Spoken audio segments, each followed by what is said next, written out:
Hello दोस्तों, आशा करते हैं कि आप लोग ठीक होंगे। आज हम लोग क्लास 10 जीव विज्ञान के अंतर्गत प्रकाश संश्लेषण पर चर्चा करेंगे। हम लोग सर्वप्रथम ये जानेंगे कि प्रकाश संश्लेषण क्या है। प्रकाश संश्लेषण किसे कहते हैं? तो प्रकाश संश्लेषण के बारे में आज हम लोग बात करेंगे। यह वह प्रक्रिया है जिसमें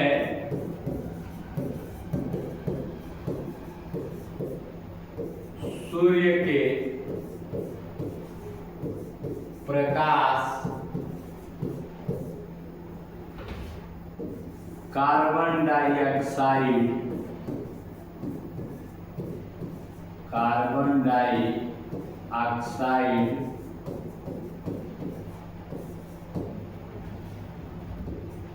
जल और क्लोरोफिल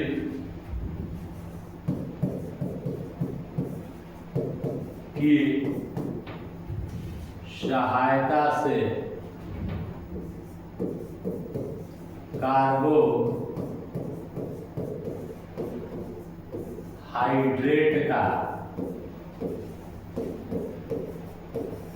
निर्माण होता है।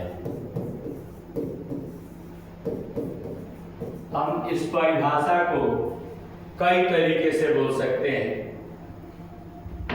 प्रकाश संश्लेषण वह मूलभूत प्रक्रिया है जिसमें जो सूर्य के प्रकाश की उपस्थिति में संपादित होती है। सूर्य के प्रकाश में वह ऊर्जा होती है जिस ऊर्जा की सहायता से यह पौधा जो है वो कार्बन डाइऑक्साइड और जल की सहायता से अपना भोजन कार्बोहाइड्रेट का निर्माण करता है। या वह प्रक्रिया जिसमें सूर्य के प्रकाश, कार्बन डाइऑक्साइड, जल और क्लोरोफिल की सहायता से कार्बोहाइड्रेट का निर्माण होता है, वह प्रक्रिया प्रकाश संश्लेषण के नाम से जानी जाती है।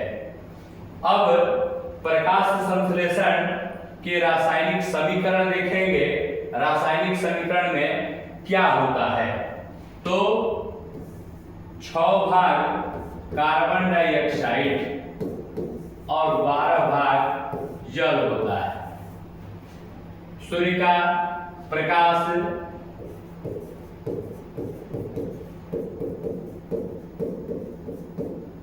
और क्लोरोफिल की उपस्थिति में पौधा C6H12O6 plus 6O2 plus 6H2O का निर्माण करता है। वास्तव में जो प्रकाश संश्लेषण अभिक्रिया है यह ऑक्सीकरण और अवकरण दोनों अभिक्रिया है। इसमें दोनों क्रियाएं हो रही है। जैसे H2O का ऑक्सीकरण हो रहा है जिससे ऑक्सीजन पेड़ पौधों की पत्तियों में जो रंध्र पाए जाते हैं उन रंध्र की सहायता से बाहर निकलता है। और CO2 का अवकरण हो रहा है।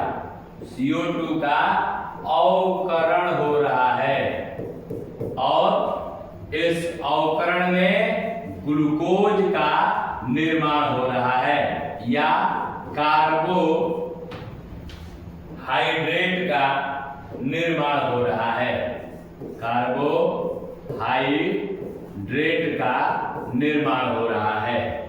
तो प्रकाश संश्लेषण वास्तव में ऑक्सीकरण और अवकरण दोनों अभिक्रिया है।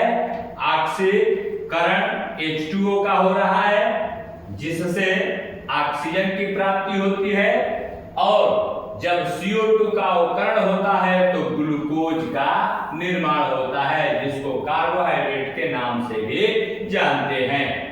अब यहाँ एक संशय होता है, सोचता है आदमी कि भाई ऑक्सीजन तो यहाँ पर भी है, कार्बन डाइऑक्साइड के साथ भी ऑक्सीजन है और जल के साथ भी ऑक्सीजन है, तो ये जो CO2 है इसका अवकरण हो रहा है और अवकरण होने से ग्लूकोज का निर्माण हो रहा है और जल का ऑक्सीकरण हो रहा है। ऑक्सीकरण वह अभिक्रिया है जिसमें तत्व के साथ ऑक्सीजन का संयोग होता है या किसी यौगिक से हाइड्रोजन का निष्कासन होता है।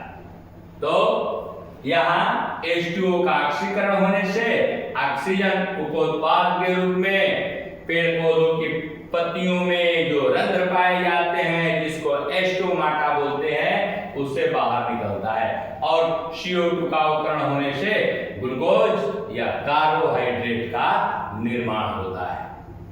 तो ये प्रकाश संश्लेषण की क्रिया जो है ऑक्सीकरण और अवकरण दोनों अभिक्रिया है। अब हम बात करेंगे इस प्रकाश संश्लेषण के लिए कौन कौन कारक आवश्यक है। तो प्रकाश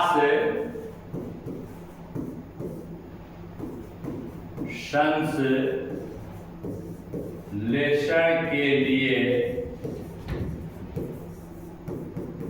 आवश्यक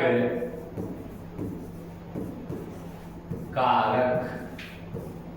अब प्रकाश संश्लेषण के लिए आवश्यक कारक कौन कौन से हैं? तो सर्वप्रथम है क्लोरोफिल।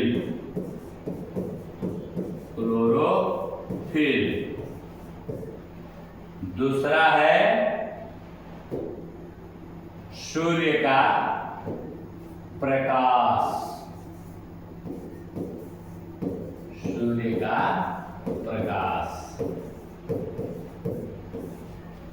तीसरा है कार्बन डाइऑक्साइड।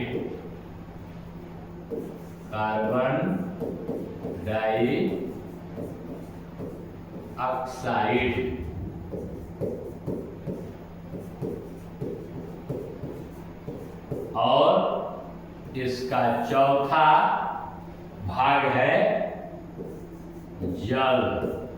ये चार कारक प्रकाश संश्लेषण के लिए आवश्यक है। इन चार कारकों में कोई एक नहीं रहेगा तो प्रकाश संश्लेषण की क्रिया संभव नहीं है। प्रकाश संश्लेषण की क्रिया संभव नहीं है। ठीक है, तो आज हम एक एक पर बारी बारी से बात करेंगे। पहले हम लोग ये जाने कि ये क्लोरोफिल क्या है। तो यह प्रोटीन युक्त क्लोरोफिल प्रोटीन युक्त जो है वो क्या है, हरे रंग का या जटिल का रासायनिक यौगिक है। ठीक है, यह जटिल रासायनिक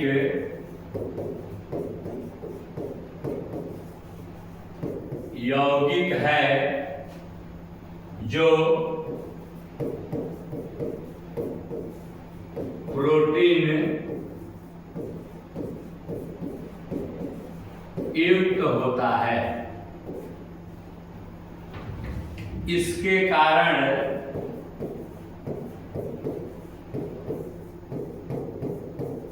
पत्तियों का रंग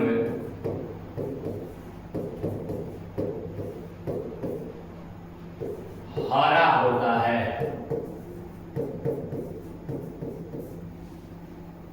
इसका गठन जो है वो कार्बन, हाइड्रोजन, ऑक्सीजन, नाइट्रोजन और मैग्नीशियम से होता है। क्लोरोफिल का निर्माण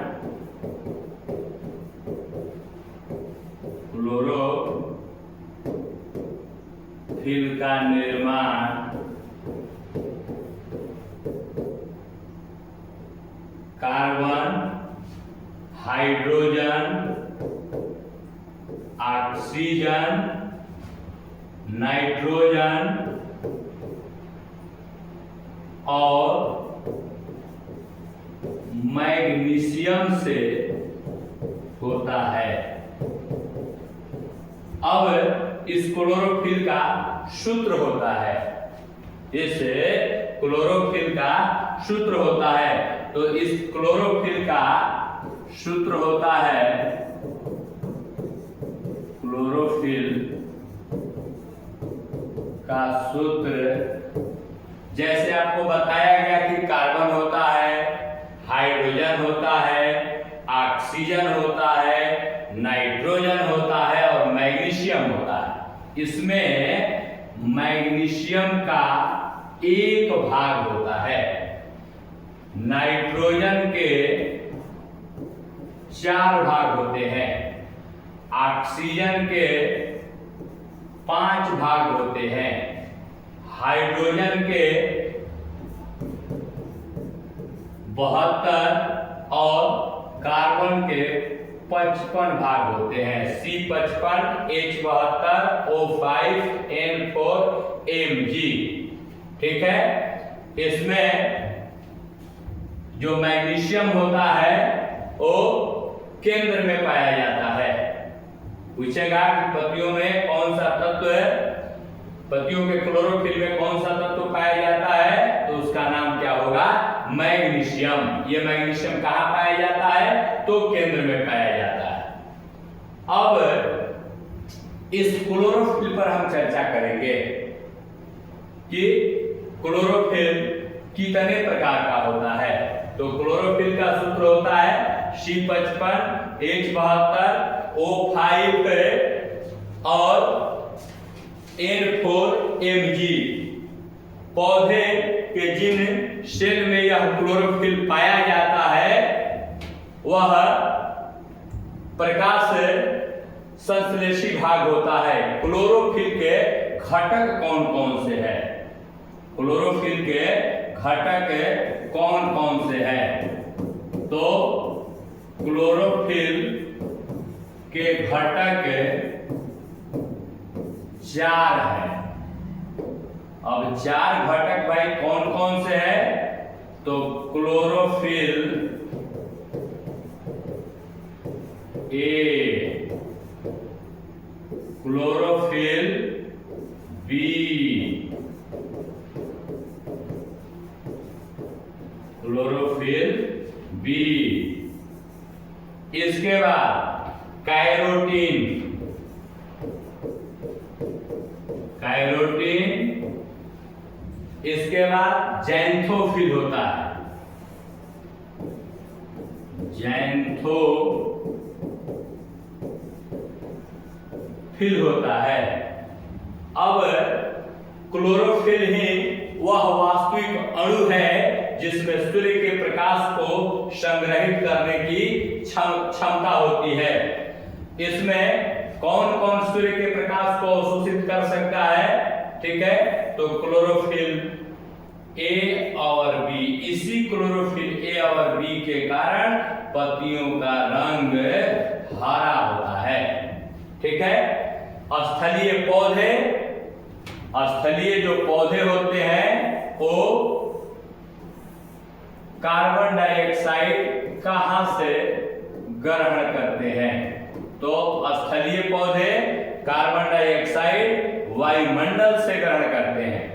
वायुमंडल से CO2 अंदर आता है। किस प्रक्रिया से, तो ये विसरण प्रक्रिया से आता है। किस प्रक्रिया से आता है, विसरण प्रक्रिया से। कौन से, कार्बन डाइऑक्साइड पेड़ पौधों के पत्तियों में जो रंध्र होता है, इस रंध्र में किस प्रक्रिया से, विसरण प्रक्रिया से प्रवेश करता है। ठीक है। अब इसके बाद इसमें जो जल का प्रवेश होता है, इसमें जो जल प्रवेश करता है वह जल जो है वो परासरण क्रिया द्वारा, शिरा के माध्यम से, किस क्रिया द्वारा? परासरण क्रिया द्वारा। यहां भी आपको समझ लेने की आवश्यकता है कि पेड़ पौधों में जो जड़ें होती है, ठीक है, इस जड़ में भी परासरण क्रिया द्वारा जल जो है वो मूलरोम की कोशिकाओं में प्रवेश करता है। अब ये थोड़ा सा अलग चर्चा हो जाएगा, तो इस पर हम चर्चा नहीं करना चाहेंगे। तो पेड़ पौधों की पत्तियों में जो CO2 है वो विसरण क्रिया द्वारा, अब पेड़ पौधों की पत्तियों में जो शिराएं होती है उस शिराओं में जो जल का प्रवेश होता है वो परासरण क्रिया द्वारा होता है। जल जड़ द्वारा मूल रोम की कोशिकाओं से अवशोषित किया जाता है, जो पौधों में पत्ती तक क्या हो जाता है? पहुंच जाता है। अब पत्तियों को के शिराओं में जल किस प्रक्रिया द्वारा? तो परासरण क्रिया द्वारा पहुंचता है। अब यहाँ क्या होता है कि पेड़ पौधा में जो पानी का प्रवेश होता है, जो पत्ती तक पहुंचता है, तो पहुंचने पर यहाँ जो कोशिकाएं होती है वो कोशिकाएं खुल जाती है। कोशिकाएं जब खुल जाती है तो उसका मुंह खुल जाता है और यहाँ से पानी वाष्प के रूप में बाहर निकलना शुरू हो जाता है।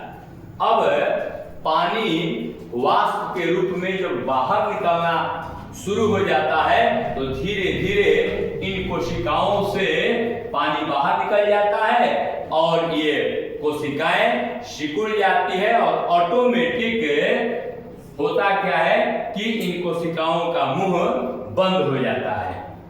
अब इसमें प्रकाश संश्लेषण में दो तरह की क्रियाएं होती है, एक होता है प्रकाशिक अभिक्रिया और एक होता है अप्रकाशिक अभिक्रिया। अब थोड़ा हम चर्चा करेंगे कि प्रकाशिक अभिक्रिया कहाँ होती है। तो प्रकाशिक अभिक्रिया पत्तियों में जो क्लोरोफिल पाया जाता है, chlorophyll A, chlorophyll B, carotene और जैंथोफिल। तो क्लोरोफिल में दो तरह का भाग पाया जाता है, ठीक है। एक भाग को एस्ट्रोमा बोला जाता है और एक भाग को ग्रेना बोला जाता है, ठीक है। तो प्रकाशिक अभिक्रिया जो होती है वो पेड़ पौधों की पत्तियों में जो ग्रेना भाग होता है उसी ग्रेना भाग में होती है। इस प्रक्रिया में जल क्या होता है? अपघटित होता है। जल क्या होता है? अपघटित होता है। जल टूटता है। जल टूटता है तो उस टाइम में क्या होता है? हाइड्रोजन आयन और इलेक्ट्रॉन का क्या होता है? निर्माण होता है।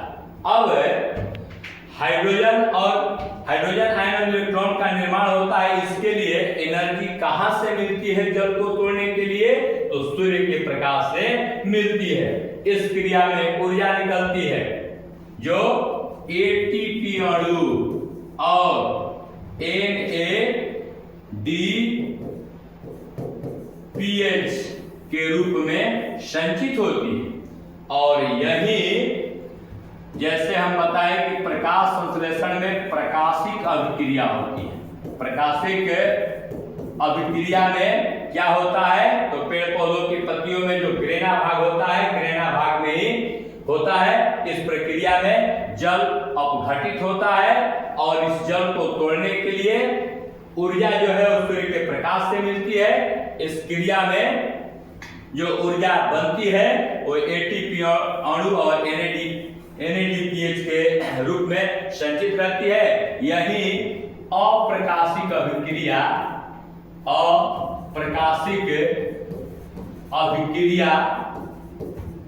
होने के लिए ऊर्जा प्रदान करती है। यही अप्रकाशिक अभिक्रिया होने के लिए ऊर्जा प्रदान करती है। अब यहाँ पर एक चीज सोचना है कि जैसे सूर्य का प्रकाश क्लोरोफिल अवशोषित करता है तो सबसे ज्यादा अवशोषण किस प्रकाश का करता है? तो यह सबसे ज्यादा अवशोषण लाल रंग के प्रकाश का करता है, क्योंकि लाल रंग के प्रकाश में वो ऊर्जा जो होती है ज्यादा होती है और बैंगनी रंग के प्रकाश में यह ऊर्जा बहुत कम होती है। अब इसके बाद बात रहा अप्रकाशिक अभिक्रिया में के बारे में। तो अप्रकाशिक अभिक्रिया में होता क्या है कि जो भोजन का निर्माण होता है वो भोजन के निर्माण जो होता है C6H12O6 उसके लिए प्रकाश की कोई आवश्यकता नहीं है। यह शर्करा या स्टार्च के रूप में क्या होता है पौधे निर्माण करते हैं। तो आज हम लोग प्रकाश संश्लेषण पर चर्चा किए। इसमें बहुत सारा प्रश्न आपसे पूछ सकता है कि पेड़ पौधों की पत्तियों में जो कार्बन डाइऑक्साइड का प्रवेश होता है वो किस प्रक्रिया से, तो आप उत्तर क्या देंगे, विसरण प्रक्रिया से। पेड़ पौधों की जो जड़ें होती है उसके मूल रोम में ये जल का प्रवेश कैसे होता है, तो पराशरण क्रिया से। इसके बाद पत्तियों के शिराओं में जो जल प्रवेश करता है वह उसका भी प्रवेश पराशरण क्रिया से ही होता है। प्रकाशिक जो अभिक्रिया होती है जो कि भाग ग्रेना में होती है और अप्रकाशिक अभिक्रिया जो होती है वो भाग स्ट्रोमा में होती है। ठीक है, इसलिए जो ग्रेना में जो क्रिया होती है उसको हिल क्रिया के नाम से भी जानते हैं। तो आज इतना ही, फिर आगे हम लोग कल पढ़ेंगे प्रकाश संश्लेषण के अंतर्गत कैसे क्लोरोफिल आवश्यक है या क्लोरोफिल का होना प्रकाश संश्लेषण के लिए कैसे आवश्यक है। फिलहाल इतना ही, आगे कल इस पर चर्चा होगी।